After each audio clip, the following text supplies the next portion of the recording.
Hello everyone, कैसे हैं आप सभी। उम्मीद है आप सभी अच्छे एवं स्वस्थ होंगे और आप अपने 10वीं कक्षा की तैयारी काफ़ी बढ़िया तरीके से कर रहे होंगे। तो फ्रेंड्स, आज के इस वीडियो में हम लोग पढ़ने जा रहे हैं 10वीं कक्षा के साइंस का ऐसा इम्पोर्टेंट वीवीआई सबेटी क्वेश्चन जो कि आपके मैट्रिक के बोर्ड परीक्षा के लिए काफ़ी ही ज़्यादा महत्वपूर्ण है। यदि आज का यह वीडियो आपने शुरू से अंत तक यदि देख लिया ना, तो विश्वास कीजिए लगभग 20 नंबर आपका पक्का आज की इस वीडियो से हो ही जाएगा। तो चलिए दोस्तों, बिना समय गवाए पहला क्वेश्चन का आंसर देख लेते हैं। है दोस्तों, जैसा कि आप सभी मोबाइल स्क्रीन पे पहला सवाल क्वेश्चन नंबर 1 को देख पा रहे हैं। पहला सवाल कहता है कि एक प्रयोग द्वारा दिखलाएं कि प्रकाश संश्लेषण के लिए CO2 आवश्यक है। इसी सवाल को मैट्रिक एग्जाम पेपर में इस प्रकार से पूछा जाता है कि एक प्रयोग द्वारा दिखलाएं कि प्रकाश संश्लेषण के लिए कार्बन डाइऑक्साइड आवश्यक है। तो यहाँ पे इस प्रकार से आपको फिगर याद रखना है, ऐसे ही फिगर बनाना है। जहाँ पे गमला में लगा एक मंडहीन पौधा होगा, उसके एक पत्ती में KOH रखकर पॉलीथीन से बांध दिया जाएगा, ठीक है। और यहाँ पे एक आयोडीन का घोल बना दिया जाएगा। आइए इसका प्रयोग जान लेते हैं। दोस्तों, प्रकाश संश्लेषण के लिए CO2 आवश्यक है। इसे प्रयोग द्वारा दिखलाने के लिए गमले में लगा एक मंडहीन पौधा लेते हैं, जिसके एक पत्ती में पॉलीथीन में KOH रखकर उसे बांध देते हैं। और बहुत सारे छात्र एवं छात्राएं समझ रहे होंगे कि भाई साहब ये KOH को हम क्या करते हैं। तो दोस्तों, KOH को हम लोग पोटेशियम हाइड्रोक्साइड कहते हैं। तो क्या करते हैं कि प्रकाश संश्लेषण के लिए CO2 आवश्यक है। इसे जब हमें प्रयोग द्वारा दिखलाना हो तो गमले में लगा इस प्रकार से एक मंडहीन पौधा को हम लोग ले लेते हैं। उसके एक पत्ती में पॉलीथीन में KOH रखकर यानी पोटेशियम हाइड्रोक्साइड रखकर बांध देते हैं।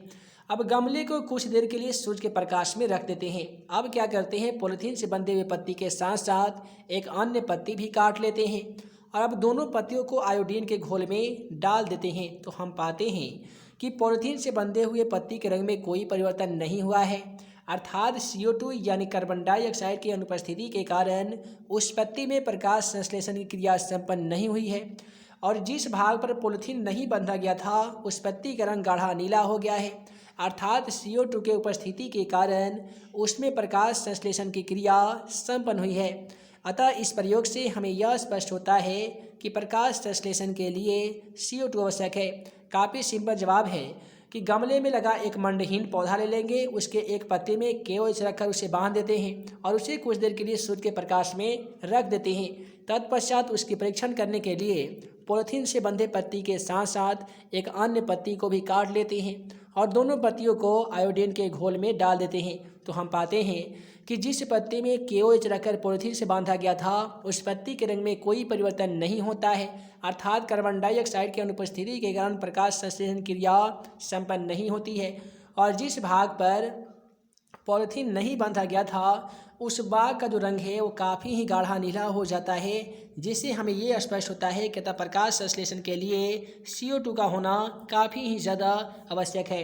आइए अगला सवाल बायोलॉजी से हमेशा 5 नंबर में पूछे जाते हैं कि नेफ्रॉन का सचित्र वर्णन कीजिए। तो नेफ्रॉन का कुछ इस प्रकार से फिगर होता है। आप सभी को बनाने का तरीका सीखना बेहद ज़रूरी है। अब आइए जानते हैं कि इसका आंसर कैसे लिखा जाएगा, नेफ्रॉन का वर्णन कैसे किया जाता है। दोस्तों, प्रत्येक वृक्क में 10 लाख से भी ज़्यादा 10,000 नेफ्रॉन होते हैं, जिसमें ग्लोमेरुलस नामक एक कोशिका गुच्छ पाया जाता है। याद रखिएगा, जितने भी वृक्क होते हैं उसमें 10,000 से ज़्यादा नेफ्रॉन होते हैं, जिसमें ग्लोमेरुलस नामक एक कोशिका गुच्छ पाया जाता है। इसके अलावा बोमेन संपुट नेफ्रॉन जलिकाएँ अभिवाही धमनी के साथ साथ अपवाही धमनी भी होते हैं। दोस्तों, अभिवाही धमनी का व्यास अपवाही धमनी से काफ़ी ही ज़्यादा मात्रा में अधिक होता है, जिसके कारण उच्च दाब के अधीन रक्त क्षमता है, जिसमें प्रोटीन और खनिज लवण तो छान लिए जाते हैं किंतु ग्लूकोज, यूरिया और यूरिक अम्ल नहीं छन पाता है, जो बोमेन कैप्सूल में जाकर जमा हो जाता है। इस क्रिया को निस्यंदन कहते हैं। जब क्षनित द्रव नेफ्रॉन की जलिकाओं से होकर गुजरती है तो ग्लूकोज रक्त नलिकाओं के द्वारा अवशोषित नहीं होता है, जो मूत्रनली द्वारा मूत्राशय में जाकर जमा हो जाता है और समय समय से बाहर निकाल दिए जाते हैं। तो इस प्रकार से हमने जाना कि आखिर नेफ्रॉन का सचित्र वर्णन कैसे किया जाता है। यदि आपको याद नहीं हो रहा हो तो जल्दी से इसका स्क्रीनशॉट ले लीजिए और इसे कॉपी में लिख लीजिए, क्योंकि मैट्रिक एग्जाम 2016 में एक सवाल पूछा गया था और आप एग्जाम में 100% सवाल पूछा जा सकता है। आइए अगला सवाल फिजिक्स से लिया गया है कि आर्स्टड के प्रयोग का वर्णन कीजिए। आप सभी को मालूम होगा कि आर्स्टड के नियम के प्रयोग द्वारा दिखाने के लिए ऐसा सवाल 5 नंबर में पूछ लिए जाते हैं। तो दोस्तों आर्स्टड महोदय ने सन 1820 ईस्वी में विद्युत धारा के चुंबकीय प्रभाव को प्रदर्शित किया था। यानी 1820 ईस्वी की बात है जब आर्स्टड महोदय ने विद्युत धारा के चुंबकीय प्रभाव का खोज किया था।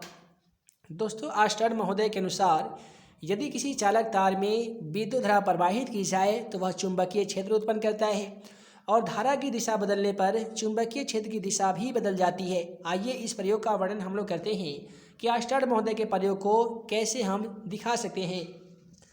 तो यहाँ पे हम लिखेंगे कि आर्स्टड के नियम को प्रयोग द्वारा दिखलाने के लिए तांबे का एक तार लेते हैं जिसे 2 पेंचों के द्वारा कसकर उसके सिरों को बैटरी से जोड़ देते हैं और उसे विद्युत धारा प्रवाहित कर देते हैं। अब एक कंपास की सुई को चालक तार के समीप ले जाते हैं तो हम पाते हैं कि कंपास की सुई उत्तर दक्षिण दिशा में ना होकर अन्य दिशाओं में विक्षेपित हो जाती है जो चुंबकीय प्रभाव को प्रदर्शित करता है। अब बैटरी के ध्रुव को बदल देते हैं तो हम पाते हैं कि कंपास की सुई की दिशा भी बदल जाती है। दोस्तों इस प्रयोग से हमें यह स्पष्ट होता है कि सच में विद्युत धारा चुंबकीय प्रभाव को उत्पन्न करता है और धारा की दिशा बदलने पर विद्युत चुंबकीय क्षेत्र की दिशा भी बदल जाती है। आसान भाषा में कैसे याद रखेंगे इसका स्क्रीनशॉट ले लीजिए, बहुत ही आपको फायदे करेगा। कि आर्स्टड महोदय के नियम को प्रयोग द्वारा दिखलाने के लिए तांबे का एक तार लेते हैं जिसे पेंचों के द्वारा 2 पेंचों से कसकर उसके एक सिरे को बैटरी से जोड़ देते हैं और उसमें विद्युत धारा प्रवाहित कर देते हैं। अब एक कंपास की सुई को तार के समीप ले जाते हैं तो हम पाते हैं कि कंपास की जो सुई है वो उत्तर दक्षिण दिशा में ना होकर अन्य दिशा में विक्षेपित होने लगता है जिससे चुंबकीय प्रभाव को प्रदर्शित करने लगता है, दिखाने लगता है। अब बैटरी के ध्रुव को जैसे हम बदल देते हैं तो कंपास की सुई की दिशा भी बदल जाती है। तथा इस प्रयोग से यह स्पष्ट होता है कि विद्युत धारा सच में चुंबकीय प्रभाव उत्पन्न करता है और धारा की दिशा बदलने पर चुंबकीय क्षेत्र की दिशा भी बदल जाती है। इसके बाद में अगला सवाल देखिए कि डायनेमो क्या है, इसके सिद्धांत लिखें। प्रत्यावर्ती धारा डायनेमो का सचित्र वर्णन कीजिए। दोस्तों डायनेमो एक ऐसी युक्ति है जिसके द्वारा यांत्रिक ऊर्जा का रूपांतरण विद्युत चुंबकीय प्रेरण द्वारा विद्युत ऊर्जा में किया जाता है। यहीं से ऑब्जेक्टिव सवाल पूछा जाता है कि डायनेमो का क्या कार्य है या यांत्रिक ऊर्जा को विद्युत ऊर्जा में कौन बदलता है, तो ये बदलता है डायनेमो। आइए इसका वर्णन जान लेते हैं। दोस्तों आर्मेचर का फिगर कुछ इस प्रकार से बनाइएगा जिसमें जो नर्म तार की बनी हुई एक जो कुंडली है इसे हम लोग आर्मेचर कहते हैं। इस प्रकार से जो गोल है इसे हम लोग नाल चुंबक कहते हैं और यहाँ पे देखिए 2 कार्बन यहाँ पे ब्रश लगा रहता है, इसे हम लोग सर्पी वलय कहते हैं। अब आइए इसका हम लोग प्रयोग जानते हैं। तो दोस्तों प्रत्यावर्ती धारा डायनेमो में एक शक्तिशाली नाल चुंबक होता है। देखिए शक्तिशाली नाल चुंबक क्या है, तो ये आपका शक्तिशाली नाल चुंबक है जिसके बीच नर्म तार की बनी लोहे की एक कुंडली होती है। तो देखिए यहाँ पे नर्म तार की बनी एक आयताकार कुंडली होती है जिस पर तांबे का तार लिपटा रहता है। यहाँ पे आप सभी देख भी पा रहे हैं इसमें तांबे का तार लिपटा हुआ है जिसे हम आर्मेचर कहते हैं। दोस्तों आर्मेचर का जो सिरा है वो 2 सर्पी बलों से जुड़े रहते हैं जिस पे 2 कार्बन ब्रश लगे रहते हैं जो बारी बारी से कुंडली को स्पर्श करते हैं। जैसे ही आर्मेचर घूर्णन करती है तो ये चुंबक के चुंबकीय बल रेखाओं को काटती है जिससे विद्युत वाहक बल प्रेरित होता है और कुंडली से विद्युत धारा प्रवाहित होने लगता है। इस प्रवाहित धारा को आवर्त रूप में बदलती हुई दिशाओं में चलती है जिसे हम प्रत्यावर्ती धारा कहते हैं और इस डायनेमो को ही प्रत्यावर्ती धारा डायनेमो कहा जाता है। इसका भी जल्दी से स्क्रीनशॉट ले लीजिए ताकि आप बेहतर से बेहतर इसे याद कर सकें।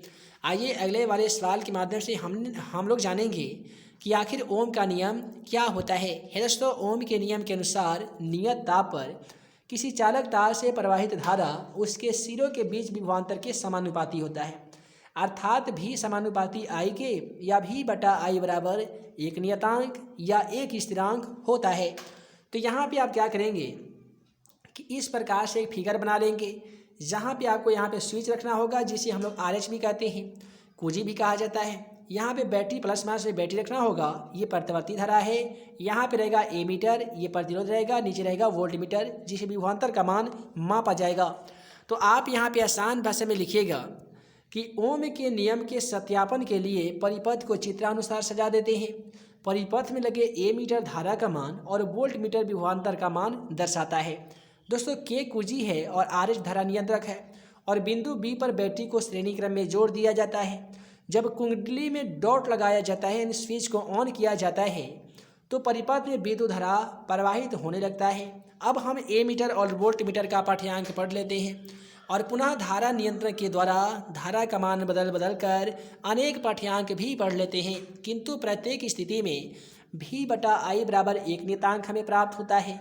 इससे ओम के नियम का सत्यापन हो जाता है। अब क्या करते हैं, प्राप्त विभवांतर और धारा का मान लेकर एक ग्राफ खींच लेते हैं जो एक सरल रेखा के रूप में हमें प्राप्त होता है। इससे भी ओम के नियम का सत्यापन हो जाता है। आप इसका फिगर भी यहाँ पे देख सकते हैं। अगला सवाल यहाँ पे है कि सूर्य के प्रकाश में 7 रंग होते हैं, इसे प्रयोग के द्वारा दिखाइए। आसान सा क्वेश्चन है। देखिए, सूर्य के प्रकाश में 7 रंग होते हैं, इसे प्रयोग द्वारा दिखाने के लिए हम क्या करते हैं कि बंद कमरे में खिड़की के सामने एक सेमी गोल छिद्र कर देते हैं, यानी छेद कर देते हैं, जिससे सूर्य का प्रकाश कमरे के अंदर आ सके। उसके सामने एक सफ़ेद पर्दा लगा देते हैं।